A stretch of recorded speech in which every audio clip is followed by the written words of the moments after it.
You've probably been watching the housing market for a while now, feeling like every time you think about buying, the door slams shut again. Rates too high, prices too stubborn, sellers acting like it's still 2021. But something quietly shifted this spring, and most buyers have no idea it happened. Days on market are climbing. Sellers are cutting prices faster than expected, and a window for buyer leverage has quietly opened. The question is whether you know how to actually use it, because the buyers who figure this out first are the ones who walk away with the best deals. And there's one specific move in particular, one that almost nobody is talking about, that separates the buyers who win in this market from the ones who keep losing. I'll get to that at the end, and I think it's going to reframe how you think about making an offer entirely. Here's what this video is about. The spring 2026 housing market has handed buyers something they haven't had in years: real negotiating power. Not theoretical power, not the market might soften someday power. Actual right now leverage backed by data. Most people assume this market is still brutal for buyers because the headlines keep talking about high rates and elevated prices. And yeah, those things are real, but they're missing the bigger picture of what's actually happening on the ground. I've been tracking this shift closely, and today I want to walk you through exactly how to use it before sellers fully catch on. 3 specific moves, each one builds on the last. Let's get into it. The first move is learning how to read a listing like a negotiator, not like a buyer. Here's what I mean. When most people search for homes, they look at the photos, the square footage, maybe the price per square foot. What they don't look at is the clock. And in this market, the clock is where all the information lives. One of the strongest indicators of seller motivation is how long a listing has been sitting. In January 2026, the typical home that sold spent 64 days on the market before going under contract, the longest span in 6 years. That number matters enormously because the longer a home sits, the more a seller's psychology shifts. A home that's been listed for 30 days or less is still fresh. The seller is likely optimistic and less inclined to negotiate. But once a listing crosses 45, 60, or 90 plus days, the calculus shifts. The seller has likely already dealt with disappointing open houses, price reductions, or both. So the first thing you want to do is set up your search alerts to flag homes that have been sitting for 21 days or more. These sellers are often highly motivated. Then you go one layer deeper. Ask your agent to pull the listing history, which shows every price change and every back-on-market event.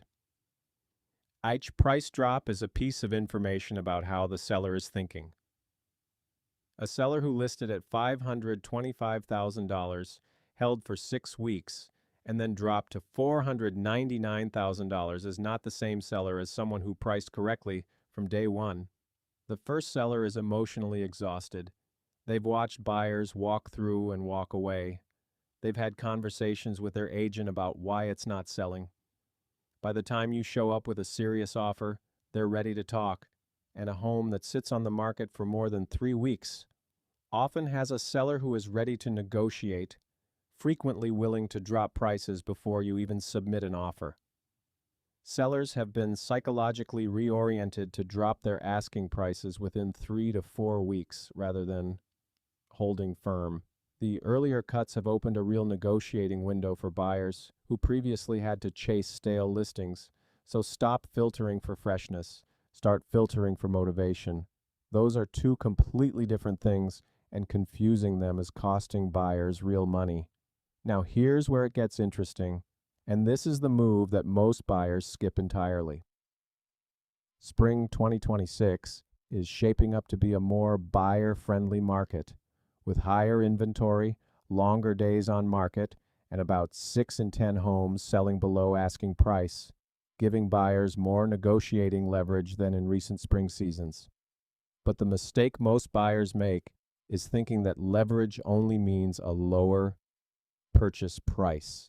It doesn't. And honestly, chasing a lower number on the contract isn't even the most powerful thing you can do right now. Think about it this way. A $10,000 price reduction on a 30-year mortgage saves you roughly $60 a month. A seller-funded 2-1 buy-down on that same loan could save you $400 to $500 per month in year one. For buyers focused on monthly affordability, which at today's rates is most buyers, concessions often deliver more real-world value than a sticker price discount. Roughly 44% of home sales in early 2026 involved seller concessions, which can include closing cost assistance or the 2-1 buy-down, helping buyers reduce upfront costs and monthly payments.